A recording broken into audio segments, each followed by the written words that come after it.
Good evening, Rowan. It's the 20th of November 2015 and it's about 2 AM and I'm going to teach you another Spanish word now, madrugada.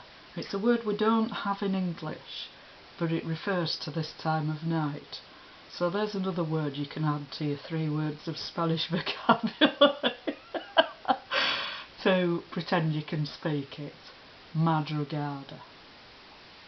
Anyway, the reason I'm making this video so late is I was making it earlier, but I was hungry and I wanted a bacon sandwich, and then I realised that it was Friday today, the 20th, so I couldn't eat bacon after midnight, so I had to make the bacon, and then while I was making the bacon I decided to bake a cake, you know how you do.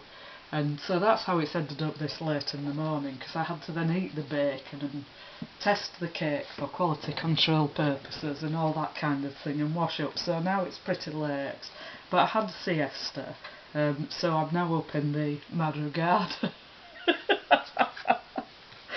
So anyway, I'm going to be talking about a little interview you gave earlier. I think it might have been last week that you did these interviews, but the videos are up on the internet now anyway. And this video, which is very short, is about how you should read scripture.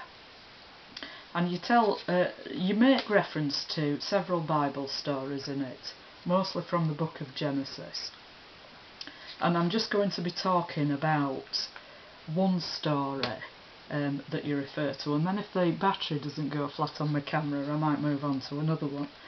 So anyway, you talk about the stories of Joseph in this interview, who many people will know because of the musical Joseph and the Amazing Technicolor Dreamcoat, and you also talk about the story of Jacob, who was Joseph's father.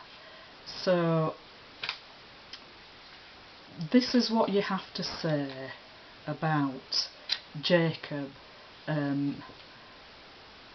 who was Joseph's father.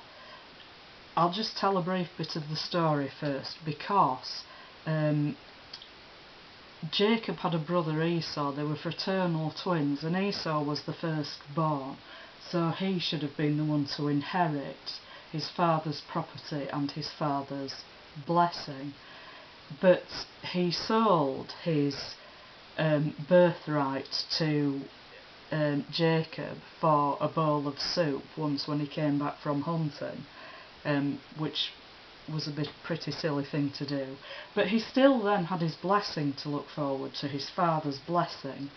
But while he went out hunting one day and his father was very ill and couldn't see very well, Jacob went in and tricked his father Isaac into giving him Esau's blessing. Well, Esau was very angry about this, so Jacob had to run away for a long time, and he did eventually come back again, and this is what you're talking about in what you say. So this is what you say. When Jacob meets Esau again in Genesis, he's run away from Esau. He's behaved appallingly. So many of the characters in Genesis are really disagreeable people, and he's terrified of meeting his brother. He thinks he's going to be beaten up and killed, and Esau beams and opens his arms and says, "Well, I've missed you." And Jacob says, "To see your face is like seeing the face of God." Well,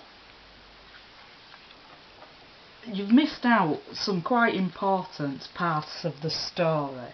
I mean, Jacob isn't just terrified of being beaten up or whatever.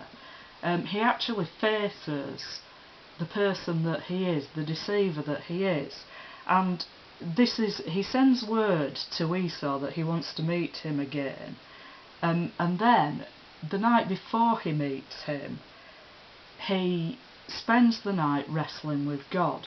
And this is the story here I'm going to read. It's from Genesis chapter 32, and it begins at verse 22. The same night he got up and took his 2 wives, his 2 maids, and his 11 children, and crossed the ford of the Jabbok. He took them and sent them across the stream, and likewise everything that he had. Jacob was left alone, and a man wrestled with him until daybreak.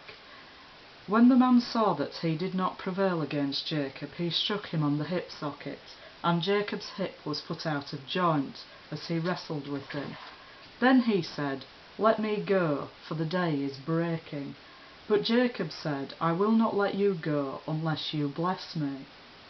So he said to him, "What is your name?" And he said, "Jacob." Then the man said, "You shall no longer be called Jacob, but Israel, for you have striven with God and with humans, and have prevailed." Then Jacob asked him, "Please tell me your name." But he said, "Why is it that you ask my name?" And there he blessed him. So Jacob called the place Peniel, saying, "For I have seen God face to face, and yet my life is preserved." Well, Peniel means the face of God.